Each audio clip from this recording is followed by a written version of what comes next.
얼마 전에 중앙선이 없는 좁은 동네에 좁은 길을 운전하고 있는데요. 아시다시피 길가에 차들이 막 주차되어 있는 상황이고 제가 가는 방향 맞은편에 차가 한 대 정차되어 있었습니다. 문제는 그 뒤에 차가 오는데 제가 먼저 진입하는 것을 보고 이제 뒤로 빼려는 상황이었습니다. 그런데 뒤차가 보니까 여성 운전자였고요. 시간이 좀 걸리게 되었는데 가만히 보니까 정차되어 있는 차가 조금만 빠지면 갈 수 있는 상황이어서 창문을 내리고 운전자가 있길래 좀 부탁을 했습니다. 조금만 이동해 달라고 했더니 운전자가 고래고래 과음을 치더니 저기 뒷차가 애매해서 제가 못 가는 것이라고 하는 것이었습니다. 자기는 잘못이 없다는 거죠. 그래서 제가 여기는 정차할 곳이 아니다라고 이야기를 해주니까 차에서 내려서 계속 뒷차가 잘못이다, 나는 잘못이 없다고 이제 사람들 다 들으라고 큰 목소리로 소리를 쳤습니다. 그래서 제가 이제 똑같이 대응하기는 그렇고 또 눈을 보면서 이곳은 정차한 곳이 아닙니다, 그렇게 이야기를 하고 이제 끝나게 되는데요. 참 사소한 일이었고 서로 좋게 이야기하면 해결될 수 있는 문제인데 상대가 고함 친다고 제가 만약에 같이 내려서 막 실갱이를 벌이고 고함을 쳤다, 그럼 어떻게 되었겠습니까? 아마 제가 얻는 것보다 잃는 것이 더 많았을 것입니다. 여러분, 이 성도들은 이 세상을 살아가면서 이와 비슷한 경험을 할 때가 종종 있습니다. 그런데 여기 베드로전서가 쓰였던 시대는 성도들이 살아가기에 지금보다 훨씬 더 복잡하고 어려운 상황이었습니다. 왜냐하면 로마 사회에 의해서 고난과 박해를 받았기 때문에 그렇습니다. 이런 상황 속에서 때로는 부당하고 또 불합리한 손해를 보거나 아니면 세상 사람들에게 오해를 받고 공격을 받는 상황 가운데 주를 믿는 성도들은 이 상황에서 어떻게 살아가야 하는가? 이 베드로는 이 질문에 대한 답변을 이 베드로전서를 통해서 지금까지 해왔고 오늘 읽은 본문은 2장부터 시작됐던 답변의 종결부라고 볼 수가 있습니다. 그럼 여러분, 이 성도들은 이 세상을 어떻게 혹은 어떤 자세로 살아가야 할까요? 첫 번째는 이렇게 말씀합니다. 서로 사랑하는 삶을 살아가야 한다, 이렇게 말합니다. 이 당시에 가장 이제 불합리한 고난을 당했던 종들에 이어서 그리고 남편과 아내에 이어서 이제 베드로는 성도 전체를 향해서 이 권면으로 마무리를 하고 있는데요. 그것이 8절입니다. 8절을 보시면 마지막으로 말하노니 너희가 다 마음을 같이하여 동정하며 형제를 사랑하며 불쌍히 여기며 겸손하며, 이렇게 말합니다. 여기 보시면 여러 가지 표현이 되어 있지만 핵심은 이것입니다. 성도들은 인간관계에서 서로 겸손한 자세로 불쌍히 여기고 사랑하라, 이 말을 지금 하고 있습니다.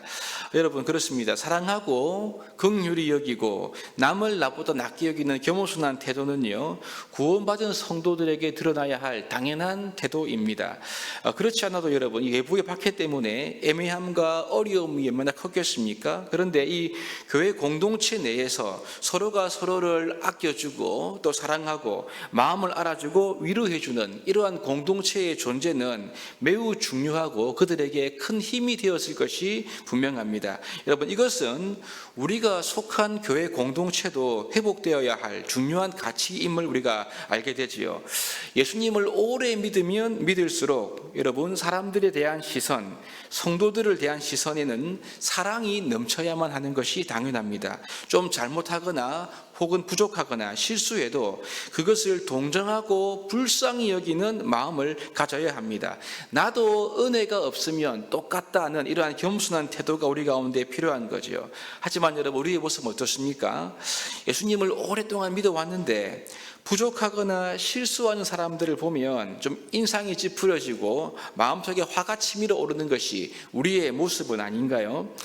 예수님을 오래 믿는데 다른 사람들을 불쌍히 여기거나 사랑의 시선이 결핍되어 있다고 한다면 그것은 예수님을 잘못 믿는 것이라고 볼 수 있습니다. 마치 바리새인들처럼 믿는다고 할 수 있는 거죠. 오늘 말씀을 우리가 살피면서 세상 속을 살아가는 성도들의 모습은 겸손하게 다른 사람들을 불쌍히 여기고 또한 서로 사랑하는 자세임을 우리가 마음속에 기억하고 항상 사랑을 추구하는 우리 모두가 되어야 할 것입니다.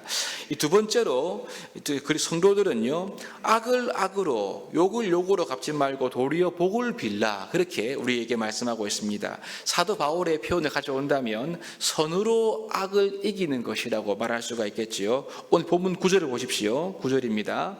악을 악으로 욕을 욕으로 갚지 말고 도리어 복을 빌라. 이를 위하여 너희가 부르심을 받았나니 이는 복을 이어받게 하려 하심이다. 이렇게 말씀합니다.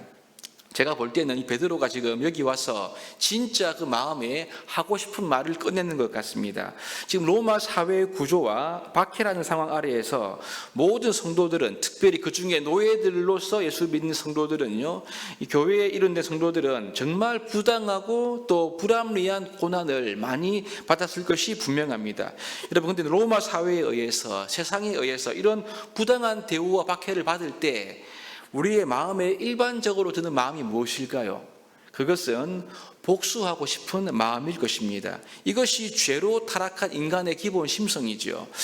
예나 지금이나 세상은 이러한 방식으로 작동합니다. 세상은 그 자체가 투쟁적이고 경쟁적이지 않습니까? 그래서 나를 공격하는 상대, 혹은 나에게 경쟁적인 상대의 그 명예를 떨어뜨리기 위해서 똑같이 공격하고 보복하는 것이 그 당시 일반적인 문화였습니다. 여러분, 공격받는데 내가 공격하는 것은 그냥 세상 내에서는 상식이라고 할 수가 있는 거죠. 그런데 이 보복을 상식으로 보는 이러한 문화 속에서 이 성도들은 보복 없이 반응해야 한다. 베드로가 이렇게 말하고 있는 겁니다. 반대로 이제 상식을 넘어서는 말을 하고 있는 거죠. 보복이 아니라 오히려 보복을 삼가고 도리어 축복하는 자가 되라. 그렇게 베드로가 말씀하고 있습니다. 왜 그렇습니까?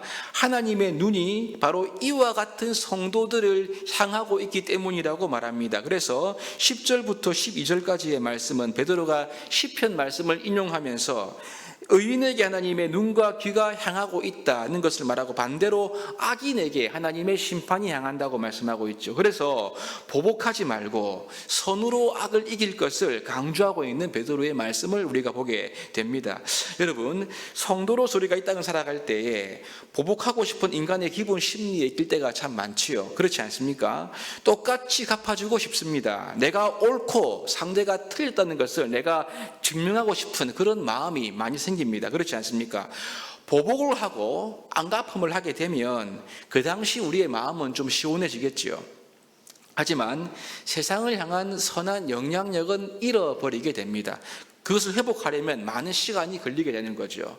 그러니 여러분, 성도들은 오늘 베드로의 권면대로 더 큰 목적과 유익을 위해서, 즉 하나님의 이름을 위해서, 복음을 위해서 선으로 악을 이기는 삶을 살아가야 한다고 우리에게 말씀을 하고 있습니다. 그렇게 하면 비로소 하나님께서 일할 것을 성도가 기대할 수가 있는 거죠.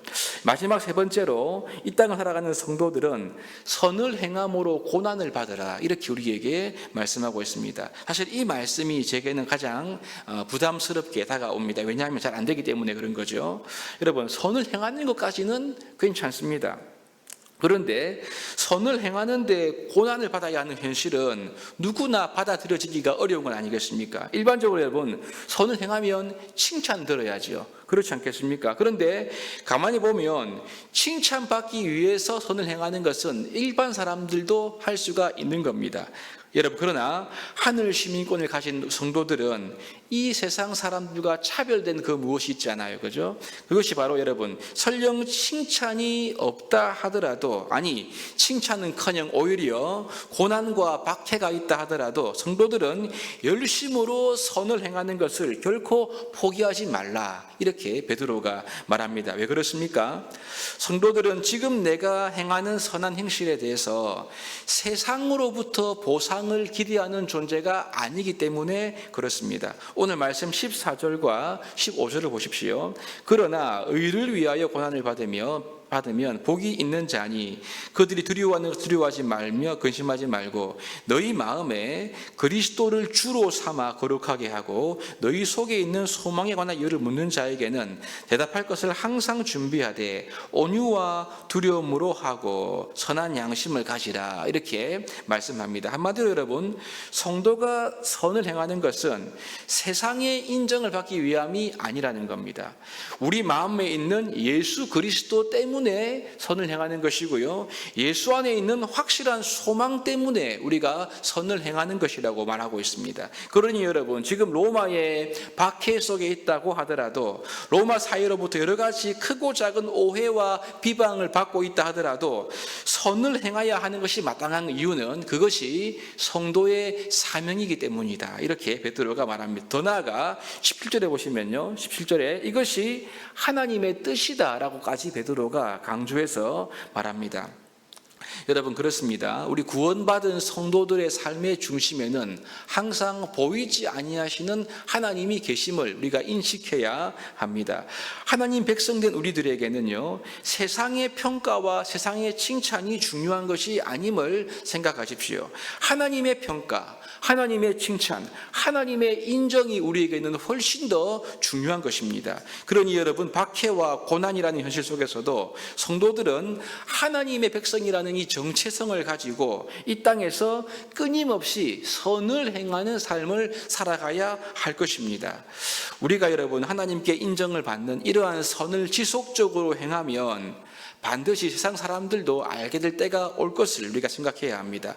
하나님 앞에서 복음의 정체성을 우리가 가지고 항상 선을 행하는 우리 모두가 될 때 우리의 삶을 통해서 비로소 하나님의 살아계심, 복음의 영광이 드러나게 될 것입니다. 이러한 삶을 살아갈 수 있는 우리 모두가 될 수 있기를 주님의 이름으로 축복합니다.